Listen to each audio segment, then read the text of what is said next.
This is the Aftermath Pro Wrestling Podcast coming to you today with the Elimination Chamber post show.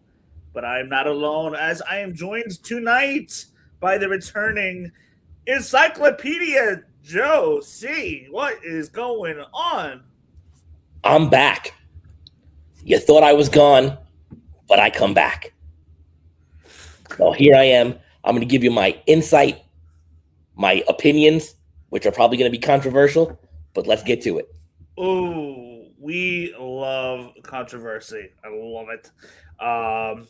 Pretty good show that we had tonight. Elimination Chamber is now in the books. That's it. No more stops. We're on the way to a WrestleMania 42. Joe, by the way, are you going? Unsure yet. Unsure yet. Let me tell you, price, plane flight, everyone's complaining about, oh, this is expensive. This ticket's damn expensive. Not anymore. WWE WrestleMania ticket prices have cut in half. Plane flights, if you fly out of the city, you can find under $400. Hotels are at quite a bit of a low for that week or any surrounding week for the month of April in Las Vegas. A lot of good deals. So for those of you guys that are thinking about going to Vegas, I think this is going to be a good one to go to. Not necessarily the best Mania to go to, but just in general, I think this is a good one to pick. I think once the card down right now, it's going to be a good time. Once we get more rounded out, I think we'll see if it's a good Mania or not. Yeah. I mean, there's been some Manias in the past where we thought was going to be absolutely bad, and some of them followed through, like WrestleMania 32. But a lot of people were complaining about WrestleMania 31. Oh, it's the same exact card as Elimination Chamber the month before. Maybe so, but WrestleMania 31 delivered, so you never know. You never know. So, honestly, Joe, tonight, Elimination Chamber, all the way up until before the main event, it just kind of felt like standard.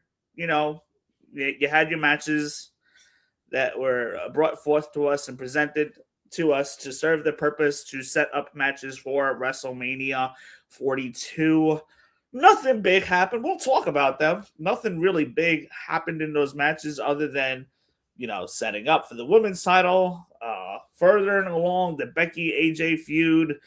And, but I think we should start a little bit hot right now and jump right in to what we just saw for the men's elimination chamber. We had Randy Orton coming out on top. So what did you think about the match and the results here? The match itself was good. Javon Evans, that kid's a star. He is. He's so young, too. And he's doing this already. Trick Williams is a star. How about Javon Williams? Hey, Mark Nash, he messed up. But Michael Cole messed up earlier in the day when he called AJ Lee AJ Styles. So we'll give Cole's been doing this a lot longer, and he screws up all the time. So that's even worse. I'm not gonna lie. Shoot. But the match was good up until the end when we had interference. Right? And I hate to do this. Because I hate him. But Logan Paul is so freaking good. But I hate him. Good. I hate him with a passion. What would make you like him? Nothing. I just despise the guy. I despise him as a person. Yeah. He's likable in some ways, and then there's something about him that just kind of pisses you off, and you just want to slap him in the face most of the time. Yeah. There's nothing likable about that guy. Right? Now, I really thought going into this match, last night at SmackDown, when they did the angle and Jey Uso was out, at first I thought, okay, what they're going to do is they're going to put Brock Lesnar in and build Brock Lesnar versus LA Knight. Yeah. But it doesn't look like that's the route they're going. So Logan Paul gets the match. I figured, well, the way things went, maybe they'll add a 5th match to the pay-per-view, right? And we'll get Drew McIntyre versus Jacob Fatu for the title. Somehow. That didn't happen. They put Logan in the Elimination Chamber. Okay, great, because he can do some stuff. Him and Javon Evans can have, their high spots. Great moment. He eliminated 3 people. But then we just get bombarded at the end there with interference. That fake mess, man, first of all. Masked man. Then the return of Seth Rollins. Which, if you didn't know the Masked Man was Seth Rollins, are you living under a freaking rock? This one was screamingly obvious that it was Seth Rollins. I mean, come on. Yeah, especially the way after he delivered that curb stomp and the way he motioned his body. We've seen Seth Rollins for so long to know that was him. He had a different mask on, fully covered. So we knew that it was him this time for sure. But I guarantee you, though, I'm willing to place my money that the Masked Man playing the part for all these number of weeks was more than likely Grayson Waller. It was. Yeah. Because they have the same build. Yeah, it was him. Yeah. But, so we get the reveal of Seth Rollins, right? Then we get the interference from Drew McIntyre, costing Cody the match, right? Randy wins. You knew he was going to RKO Cody. Come on. Every man for himself. Yeah, he had to do it. Bottom line, he had to do it. He does it. We get Orton as the winner. But, right, then we get the announcement from Nick Aldis just now that this Friday on SmackDown, Drew McIntyre has to defend the WWE Championship against Cody Rhodes. Shut the front door. Just happened.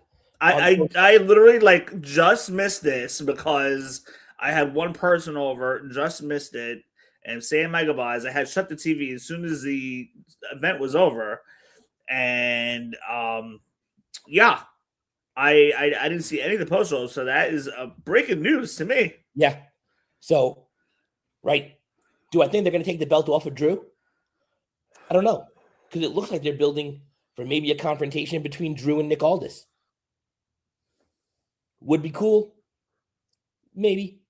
Well, right? It would make sense. I mean, it would make sense. Drew and Nick Aldis have been jarring back and forth for many months. But then goes, what do you do with Solo? I mean, with Jacob Fatu. Where do you insert him?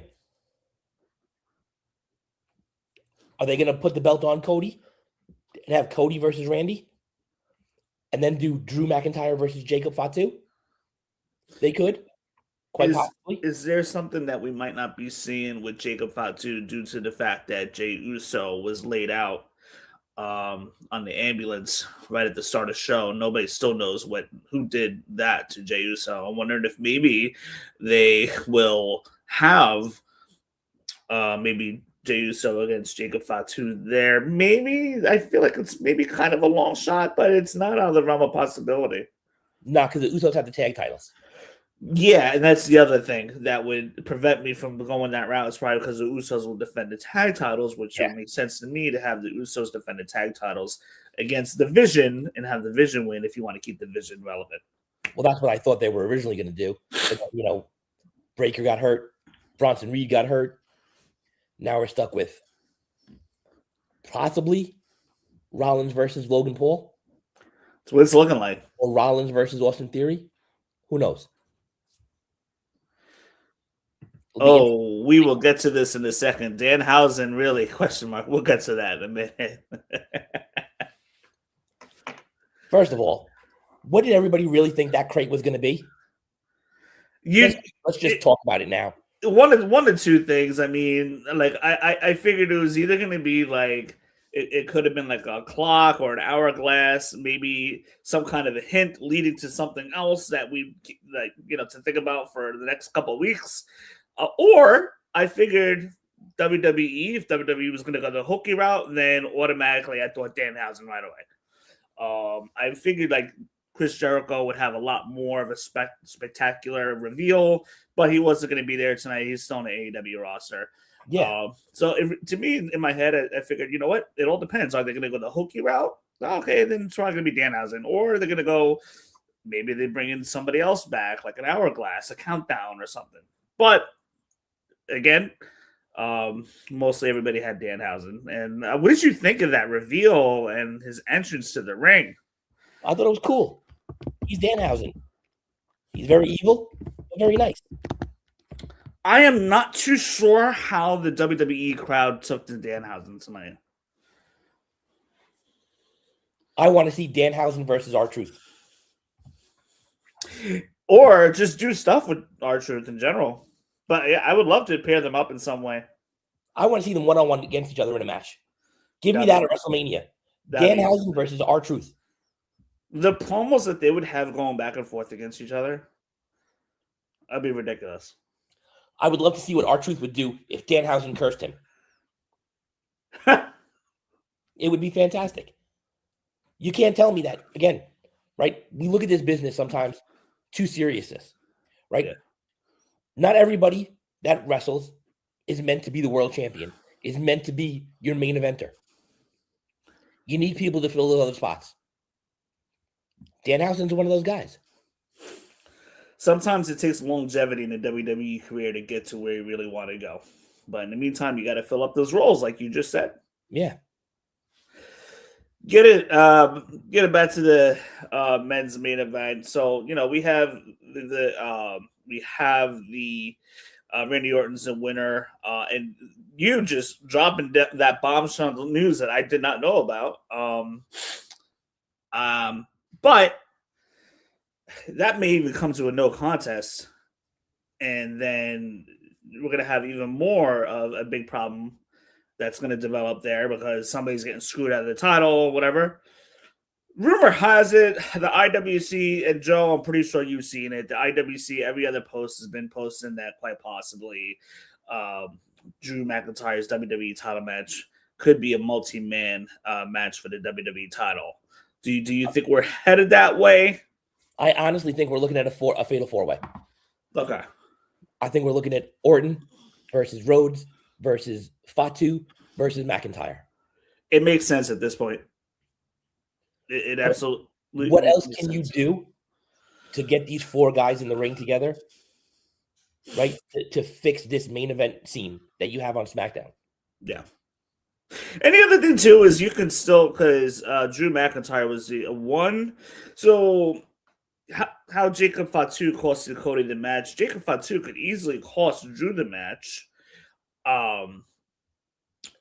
Fatu was basically originally taken out by Drew McIntyre, or so it's been said. And now you got an intriguing match, Cody versus Randy Orton, which a lot of people have talked about as possibly happening. Not particularly at Mania, but just in general. You could have Fatu go against Drew McIntyre. Have that going on. You mentioned it earlier on with LA Knight. He was in the match. He had a major botch tonight, and Triple H probably told the referee, just get this guy out of here. I don't know, but LA Knight was eliminated rather quick after that botch. Maybe he did get hurt during the match. No doubt in my mind that LA wasn't going to last any more than like the top four. So that's where LA Knight kind of landed anyway. Rumor has it, a lot of people, again, the IWC chirping that Brock Lesnar's opponent could be LA Knight. Honestly, I don't know what that does for either one of them. I have my number one pick for possibly to be Obafemi versus Brock Lesnar at WrestleMania. That's what the fans are clamoring for. I mean, you've heard them chant on Monday Night Raw, Oba, when Brock Lesnar was issuing this open challenge that nobody answered on Raw. What do you think?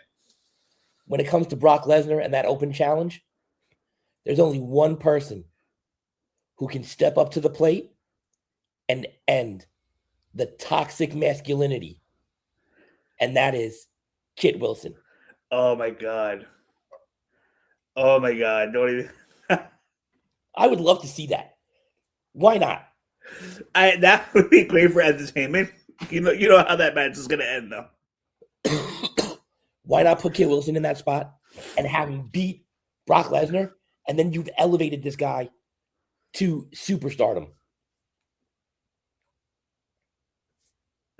That would be great. I mean, listen, I just don't know if they would have Kit Wilson go or Brock Lesnar like that. But Well, no, I don't. But for Kit Wilson to get that spot, though, I don't think it'll ever happen. That's my fantasy booking. Yeah. Right. But I mean, realistically speaking, I think we're looking at Obafemi. It's got to be. You gotta listen to the fans here. Obafemi, you gotta strap a rocket ship to his back now. If you start building him up and get that title on him by SummerSlam, world title or WWE title, who cares? Get a title on him soon. But yeah, so you know that's going to drag out for about another 3-4 weeks. Give it until about New York City Raw or the Boston Raw. One of those big Raws. I know they're going to be doing some major cities over the next couple weeks in March. Which, gosh, March starts in about an hour and 20 minutes from now, which is crazy. Yeah. February's over. So just thinking, in an hour and a half from now, basically we're saying we can basically say WrestleMania is next month, which is just wild to me. But yeah, so there's some big Raws coming up. Madison Square Garden, Boston. They're all getting Raw, so expect big things to happen. And I mean, between now and WrestleMania, you're in your last 7 weekends to have shows in those major cities, especially in your Monday nights. You got to put on big shows. There's no doubt in my mind that they can, and they will. Yeah, you got to build these cards. Yeah. So you figure Lesnar's going to be coming out for the next, let's just say 3 weeks or so, 4 weeks or so, and then maybe his schedule was put up. His schedule's been put up, but like I'm thinking like nobody's really going to truly answer him till like we're not going to see him. I think until the 16th. Is it the 16th? Is next time? I think that's the next Raw we see him at. Okay, and I think that's either MSG or Boston. No, anyway. MSG is the 30th. 30th. Shoot, that late. I know, because I'm going. Okay, gotcha. But yeah, I would expect somewhere around then. Like I'm thinking at least maybe 2 weeks before Mania, we'll know Lesnar's opponent. It might very well happen at your show. We'll see. I think that may be a little bit too far out. I think it'll happen at the 16th. Yeah. I think it'll happen there. Again, then you can do the promos. I mean, yeah. You want to probably leave about at least maybe 2 to 3 weeks of breathing room, probably for the promos to happen and stuff. So yeah, that would sound about right. Yeah, because if you're not going to do so, here's my thing is since Bronson Reed got hurt, right, and now you lost Breaker, you lost Reed, right? It kind of changes some plans. So we're not getting Rollins versus Breaker. We're not going to get Reed or I originally thought they were going to do like maybe Bronson Reed and Austin Theory for the tag titles. We're not going to get that, right? If they do Rollins versus Logan Paul, why not do LA Knight versus Austin Theory?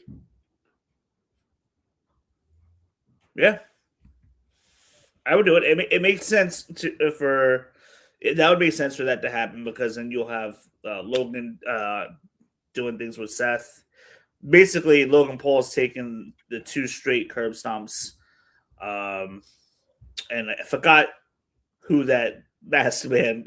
If he got a successful curb stomp off yesterday at SmackDown, whoever that guy was, it wasn't successful, right? No, he did hit it. He hit it. I don't think. Who did he hit it on? I forget. Well, it was like who took that? Theory took the curb stomp. Yeah, because then Logan Paul was the one who unmasked him. So Logan Paul got the curb stomp tonight. He got the curb stomp not last night, but recently. I would say yes, that's got to go against Logan. Yeah, LA Knight against Austin Theory. It makes sense that LA Knight goes against a Vision guy, in my opinion. But here's the thing: is you also had Rollins versus Logan Paul once before. You did.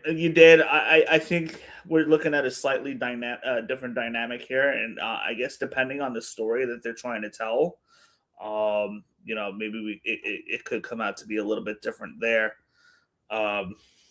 We'll see. But with Paul Heyman on Logan's side, who knows if somebody could join Division that night, to join up with Logan Paul and Austin Theory to kind of,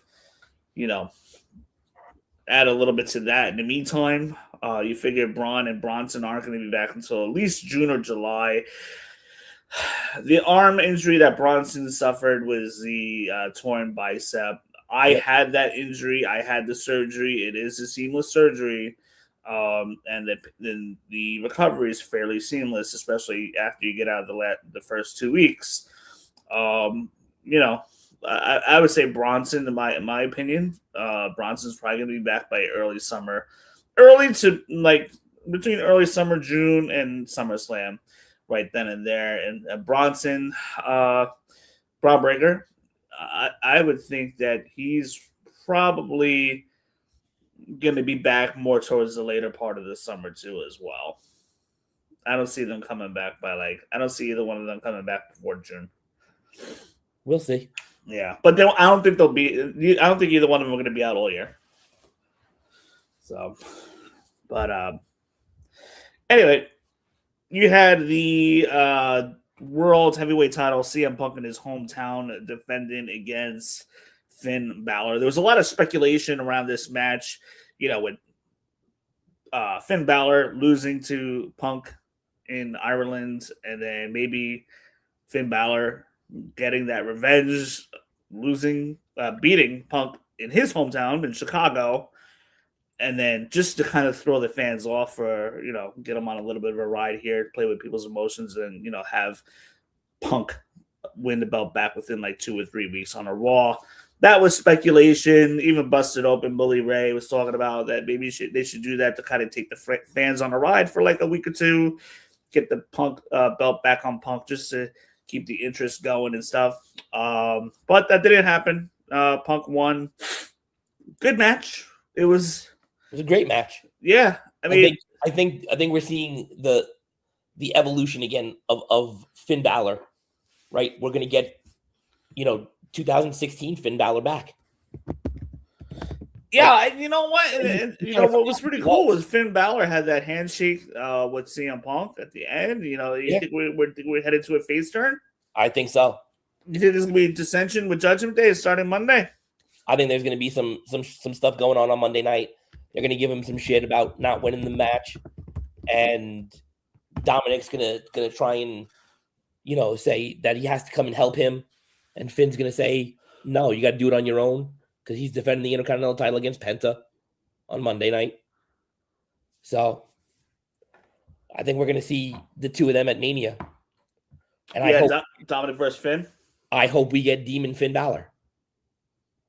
It's possible. Now, it's very possible because of the main stage that we're going to be on, being WrestleMania.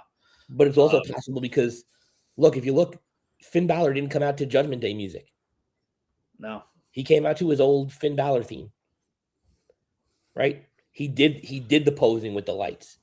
He did all of those face things that he did before. Yep. That he wasn't doing as a heel. He looked in great shape tonight, too. Right? The Tron said Balor Club. Didn't say Judgment Day. Very, very interesting. Very, very important subtleties that Triple H likes to do. Yeah, I would expect dissension between Finn Balor and Dominic, and then an Intercontinental title match for sure. And that just, leaving the IC belt aside for a moment, just the match, just having them two in the ring alone, one-on-one, is going to be a banger of a match. And just to see who aligns with who, because that match is not going to just be one-on-one. There's going to be a lot of brouhaha from, other members of the Judgment Day, whoever's not tied to a title match, that is. Bully Ray brought up a great point on Busted Open this week when he mentioned that, Punk wins the match. After the match, the Judgment Day is there and they're giving Finn shit and Dom attacks Finn. And then we kind of see the red light come on and we hear the heartbeat like we did before with Finn. And we get the return of Finn Balor.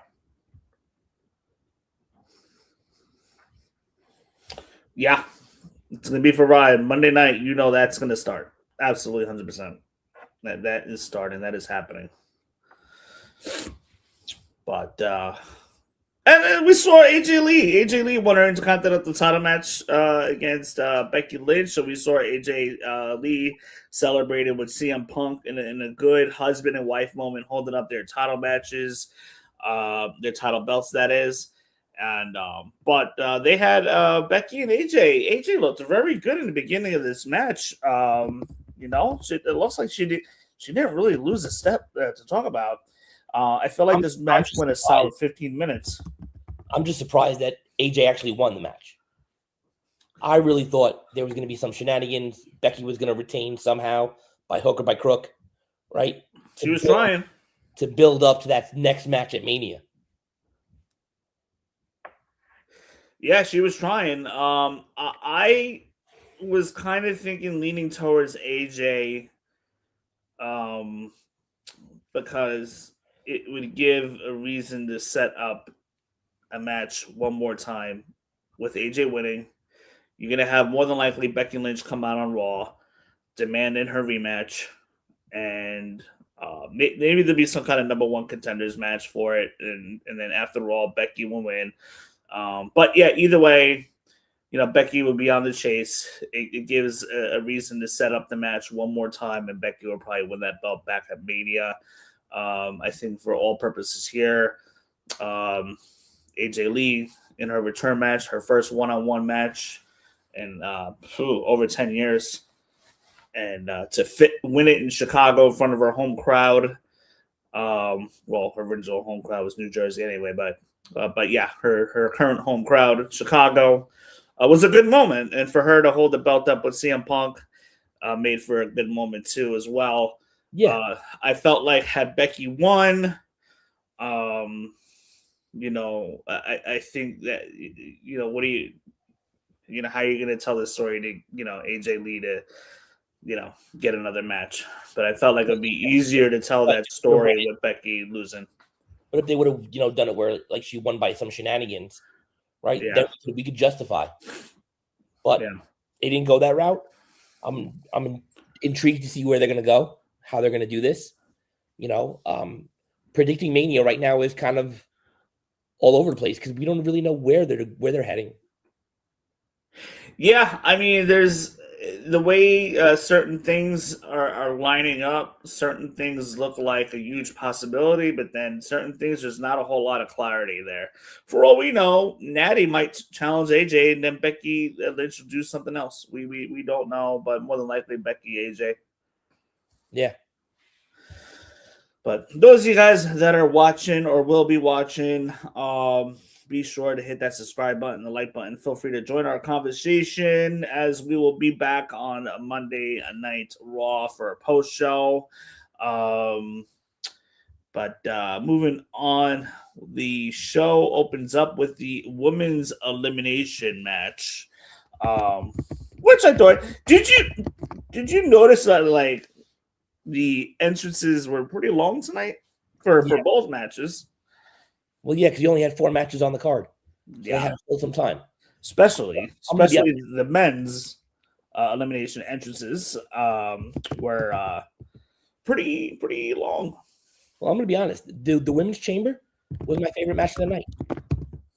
It was a good match. It was a good match, and it was a great match. Yeah. And I honestly, I had this all wrong because I was going into this with there was no way there could be anybody else but Tiffany Straton winning this. 100%. I 100% agree because Tiffany Straton, the potential winner of this match, would have made the most sense from a storyline perspective.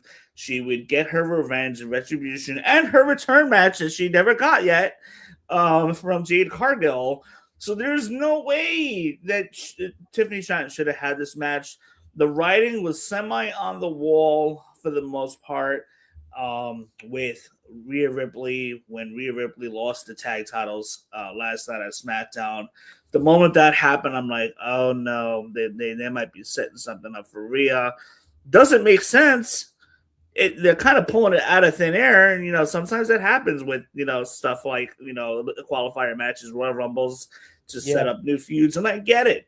But from a storyline perspective, Tiffany Straton should have been the one, and this way she has a story to tell. How she, lost to Jade Cargill, she took time off, she got herself right, she got herself in better physical shape, and worked her way back into Elimination Chamber, and wins the match, and then goes on to Mania and beats Jade Cargill, and there you go, done. The perfect story. But now they're going into a different route where Rhea and Jade Cargill have had no interaction really whatsoever, except maybe a couple stare downs here and there when Rhea's on SmackDown. But I am interested to see where this story goes, because it's not exactly an organic story like it was with Tiffany Straton. Your thoughts on the possibility of Rhea Ripley and Jade Cargill moving forward? Are you intrigued about this program? Do you think it's going to be any good going into Mania? I mean, now that it's booked, yeah, I'm intrigued because I want to see Rhea win the title. Yeah. Right? I want to see Rhea, step up to Jade Cargill and honestly beat her, and, let's see where that goes. I originally thought that they were going to keep the tag belts on Rhea and Io and have like a multi-woman ladder match for the tag titles. Yeah, because the reason being is there's been WWE has done a really, really good job in investing in their women's tag teams and giving them airtime and stuff between Raw and SmackDown. But at the same time, Jade Cargill's title run's been suffering a little bit, because since Survivor Series, she's only defended that title once. She hasn't had any other opponents since Jordynne Grace. She has had no Jade contenders. Cargill's title run has been shit. And I don't even think it's her fault. It's just that she hasn't had any contenders on SmackDown. I mean, you got Bailey and Lyra sitting around on Raw catering for a number of weeks. Have them go over to SmackDown, and now you got some challengers. Which is why I still think they're going to do like a women's ladder match for the tag titles. Yeah. Right? Because it'll be interesting to see what they do. But yeah, Rhea and Jade, I'm into it because, again, you have two women who are both kind of powerhouses. And it's something we've never seen before. Yeah. But at the same time, I'm intrigued on the story that they're going to tell. That I'm curious about, because the story was already there with Tiffany Straton. There's no story there with Rhea and Jade Cargill. What they're going to do, I think, is they're going to build a story with Tiffany and Chelsea. Yeah, it looks like they've been developing that. So, you know what? Let's go with that, and let's elevate Chelsea Green. As you can see, I'm a big fan of Chelsea Green. Oh, Chelsea Green's great. She's one of the best personalities. What's that? I got her autograph picture right there. Nice. She just came out with the new action figure, which I'm going to get. They did a really good job with it. Chelsea Green is arguably one of the best characters in all of WWE. She makes the most of every second that she's on TV.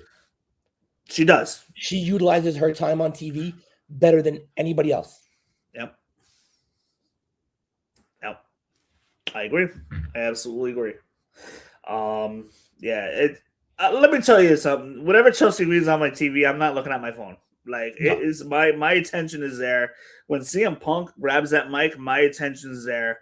There are a lot of things. There are a lot of things that are on TV that I have to put down my phone, and it's just must see. Bob. Good women's elimination chamber. We saw Jade Cargill watching from above in her suite. Alexa Bliss got knocked out early. She got missed in the face. Not too sure if they're going to do anything there. Probably it's something to keep an eye on, where they do like Asuka and or maybe they're going to set up Asuka and Kyrie versus Charlotte and Alexa Bliss. That's probably a possibility. Or get him back to the thing you were saying, multi-woman tag team title, which would make sense. There's a lot of things that tie in. Kionna James with the really, really good showing these last couple of weeks. She did. She had a standout performance. Yeah. I think Raquel had a standout performance tonight. Raquel was my dark horse runner-up. I mean, it seems like Tiffany was the favorite, but then a lot of people were talking about Rhea. But Raquel was my dark horse. I mean, she's had a really good 2025 going into 2026. But let's see. Yeah, so Rhea's headed to WrestleMania there. All right. Well, we talked enough about Elimination Chamber. Circling back to WrestleMania. We are officially 49 days away from WrestleMania in Vegas. We got Punk versus Roman coming up. As of now, just as of now, Drew McIntyre versus Randy Orton. I don't think that is going to be the finalized match for the WWE title. I'll have to agree. They're either changing that up, or they're going to make it the fatal four-way of some sorts. Kind of like WrestleMania 2016. I'm sorry, WrestleMania 16, aka WrestleMania 2000, the fatal four-way. Something like that, or maybe they'll do a stipulation. Who knows? So you got that going. You got Jade Cargill versus Rhea Ripley for the WWE title. For the world title, we got Liv Morgan and Stephanie Vaquera. Very, very excited about that match. I know you don't like Liv Morgan, but Liv Morgan has done a better job this year. Right there. That's my girl. La Primera. Yeah. Now, see, the thing is, there's a couple things they might do with Liv Morgan and Stephanie Vaquera. It's not a foregone conclusion that Liv Morgan's going to walk out of WrestleMania, with that belt. I think Stephanie Vaquera has earned her spot, and I think she has earned the right to win at this year's WrestleMania. But could they do a twist? And I'm not counting on it. But could they do the twist where Dom turns on Liv? No, I think I don't see that happening. If anything, I can see them maybe doing something to add Raquel to the match to make it a triple threat. Okay. I think that talk kind of set sail. That ship has already sailed. Yeah. So I think, having them one-on-one is the way to go. Yeah, and you kind of knew that Liv Morgan was choosing Stephanie. Liv Morgan and Jade Cargill was not going to be a good pairing. And having Stephanie beat the crap out of Liv Morgan is the right choice. Yeah, I think Stephanie winning against Liv Morgan would be the right choice. I think for somebody believable to beat Stephanie Vaquera, you're probably looking at somebody like a Jordan Grace or a Julia, somebody that could actually wrestle. Yeah.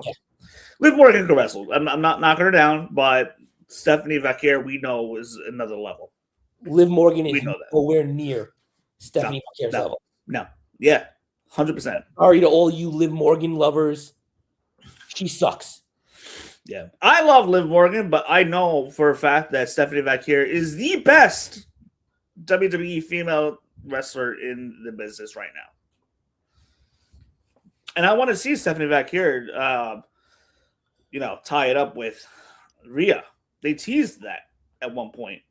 They definitely teased that. I want to see Stephanie and Julia on the main roster. Oh, I know you do. And it's possible it could happen. Probably later in the year, though, but it very well could happen. No doubt in my mind it's going to happen. I mean, Triple H just got to see the footage on NXT, and they're going to make it happen. Yeah. But what else am I missing here? Becky Lynch, she'll probably go against AJ Lee. We know more than likely the fans are clamoring for most is Obafemi versus Brock Lesnar, where Obafemi's got to go over here. And it's even been said that Obafemi is going to get a big match at WrestleMania. This was about a month or two ago. I read this. So that big match, I can't think of any bigger pairing right now than just the way things are shaking out than Lesnar. But unless you do Oba versus Carmelo Hayes. I mean, it'd be a great match. You could definitely do something like that. If you want to give him like a big card title to start out with. But I feel like Carmelo Hayes. I feel like they might be working towards Ilya Dragunov again. We'll see. Yeah, I feel like they're planting seeds there. Carmelo Hayes wants Ilya Dragunov in the ring, and Ilya Dragunov is kind of shying away from it. So we're watching that development and see what happens there. Karrion Kross, do we get him back? No, not now. He's the MLW World Champion.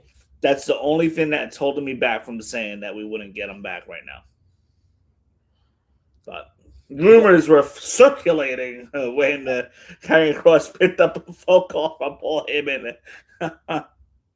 Oh man, that blew up. But Joe, any closing comments, statements about Elimination Chamber? Any thoughts about the road to WrestleMania as we get closer? You know, I want to be intrigued a little bit more about some of the people that I care about, right? I want to see what they're going to do with Finn Balor. I want to see what they're going to do with Penta. I want to see what they're going to do with, the Wyatt Six and the MFTs. You got to give me something with them. You almost had that payoff yesterday. Almost, but I want like tag team warfare. Yeah. Honestly, I want to see a Vegas street fight. I want to see a Vegas street fight between MFT and Y6. I don't know if I want to see a street fight, but maybe give me 2 separate matches. Maybe give me Solo versus Uncle Howdy in like a Texas death match. And then give me, Gacy and Loomis versus for the tag titles. JC Mateo and Tonga and Talatanga. For the tag titles or something. Yeah. Yeah, I would tend to go that because at least you're getting more mileage out of the two groups by putting them in the 2 matches, and it'd be 2 great matches too if you did that. But I get it. Like I want to be. I feel like after we got that Roman Reigns punch with Cmpak that night after the Royal Rumble, I feel like, and then other than like the Liv Morgan reveal, finally choosing Stephanie Vaquer, because I thought that was a really good segment. I feel like WWE has been kind of like coasting a little bit, and they kind of coasted a little bit into Elimination Chamber. But that's okay. The Elimination Chamber behind us. Tomorrow, Monday night, or in an hour, we could say tomorrow. But come Monday night, now it's like, okay, they got to go all gas, no brakes. Like, that's it. We're on the road. The next stop is WrestleMania. Let's build. Let's do something. Let's build intrigue. Let's shut the IWC up and stop talking about how ticket sales are low. Let's put butts in the seat for Mania. Those nerds are always going to complain. Yeah. They always need to have something to complain about. Yes, I'm talking about most of you people there. You all need something to complain about. Yeah. Shut up and enjoy what's on TV. And listen, Vegas is going to draw a good crowd. And I think we're going to have a good run here. So, but if you do go to Vegas, how long are you think you're going to go for? I'll probably go for both nights and Raw. So you're going to like just arrive on Saturday and then leave Monday or Tuesday? Probably Tuesday. Yeah. Okay. Yeah, we're there for 9 days. Whew. Yeah. We have a concert. I'm going up on myself for Wednesday, Thursday. Get WWE World in. Okay. A concert Thursday night. We got the Fish concert at the Sphere Friday night, which is going to be amazing. It's going to be absolutely amazing. Saturday and Sunday, WrestleMania starts at 3:00. I'm excited about that. I've always wanted to know what a West Coast WrestleMania would be like, going to WrestleMania in the daylight, 3:00. You figure Mania will be over by 7. Tonight I called that the guys are like, hey, what time is WrestleMania gonna end? I'm gonna tell them. I told them 10:00. It's gonna end at 10. Sure enough, it ended at 10 tonight. Good. So Triple H will not go over 4 hours for WrestleMania. He'll have that ended by like 6:45, 6:50, whatever. 3 hours, 45 minutes each night. Maybe second night we got slightly longer, but other than that, to have WrestleMania end at 7 and then have the whole night, Saturday night and Sunday night, to hang out in Vegas is going to be insane. We will be going live from Vegas with the podcast too. I don't know if we're going to do 2 nights or 1 night. I don't know what that looks like yet, but we will definitely be going live from Vegas, no doubt about it, with some kind of Vegas background. Who knows? But so that's happening. Monday's Raw, the biggest Raw of the year. A good night to hit the reset button, so to speak. Tuesday, we're going to Zion Park. Wednesday, we're going to Hoover Dam, and then going out for a nice dinner. And I think that maybe if we can squeeze Grand Canyon in. But other than that, yeah, we have a loaded week. So 9 days may seem a lot, but it is a loaded week. If anything, I might do Grand Canyon. I don't even know if we're going to have Grand Canyon time to even do that. So more than likely, I'll probably do that myself. Maybe like Wednesday or something. Who knows? But all I know is it's going to be a loaded 9 days. It ain't going to be, and then hopefully get some roulette. Get a little roulette going on. I got a little side budget put aside for that. And we'll see where that goes. If I win, I'm walking out of Vegas with a championship belt for sure. So speaking of a little gamble, yeah, did you see the Fanatics did the unwrapped drop the other day for the turnbuckles? I heard about it. There were autographed turnbuckles, right? And they come in like a box. I saw some of that. So you don't know which ones you're going to get. So you had to go. It was a lottery to do it. So I had signed up for 4 of them because they were $250 a box. Uh-huh. So out of the 4 entries I put in, I only got picked for 1. Okay. So it shipped. So it should arrive. It arrives this week. So maybe we'll do an unboxing. Yes, Joe. Let me tell you, if you do get it, we're gonna make a video. Keep it around 2.5 minutes. The unboxing. Just don't even look at what it is before you even make the video, because I want your reaction to be authentic, especially if it's somebody huge. And then we will shoot that thing on a YouTube like no tomorrow, and that will probably go viral for sure. I promise you that. But that's a great idea. There you go, nerds. We're gonna give you an unboxing. we also have an unboxing of a couple of action figures. I know Nia Jax and Dominic Mysterio is waiting in the rafters right now. I just haven't had the time. I'm kind of trying to figure out in my head how I want to do it. Before we wrap up, since you mentioned Nia Jax, can we just take a minute to recognize the weight loss that Nia Jax has had and the impact that it's had on her in-ring work? Because I don't know if you guys have noticed, but since she noticed, her in-ring work has gotten so much better. Her movement has gotten better. Nia Jax, love you, girl. Keep it up. Yeah, she's been doing some amazing work. She's trimmed down a lot, and she's moving a lot better in the ring. And honestly, with her doing the work she's doing, she's honestly adding more years to her wrestling career. So good on her. But yeah, we have the Nia Jax figure that's going to happen soon. We have Stephanie Vaquera coming in the mail soon. We have Penta coming in the mail soon. So I'm going to have 4 reveals lined up. There's just a certain way I want to do the video. So I can't wait. So good stuff coming soon as we get closer to Mania. We want to knock those out sooner than later. But Joe, thank you so much for hopping on tonight. Those of you guys that are watching, we will more than likely be back on Monday night. We are officially on the road to WrestleMania 42. I can't believe it. I'm going to be there. Joe, I hope you're going to be there too. But we are on the road to WrestleMania 42.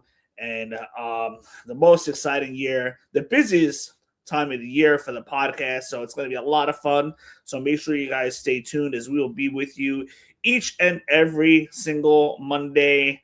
And for the AEW fans, we will be back on Wednesday, not this Wednesday, but probably within the next 2 to 3 weeks. We will come back to you with another installment of AEW, as we just had our first AEW review show in God knows how long this past Wednesday, and it was good as we debuted Shiv. Shiv will be with us for our AEW post shows every 2 to 3 weeks or so. So be on the lookout for that. And those of you guys that are watching, thank you so much. And you guys have a wonderful weekend. And keep watching our Top 5 Fridays. Yes, the Top 5 Fridays are going to we're doing awesome with those. I can't wait. They're my favorite. But those of you guys that are watching, have a good weekend, and we'll see you soon. Agility from the champion. Oh, deep six. That could be a delivered this deep six.